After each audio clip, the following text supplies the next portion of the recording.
ధనమేర అన్నిటికీ మూలం, ఆ ధనము విలువ తెలుసుకొనుట మానవ ధర్మం. ధనమేర అన్నిటికీ మూలం.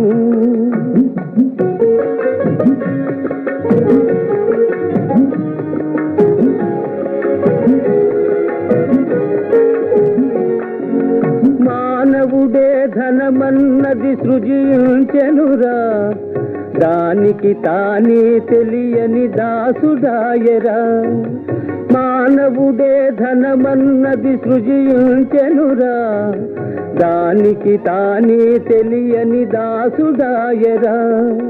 ధనలక్ష్మిని అదుపులోన పెట్టినవాడే, ధనలక్ష్మిని అదుపులోన పెట్టినవాడే గుణవంతుడు, బలవంతుడు, భగవంతుడురా.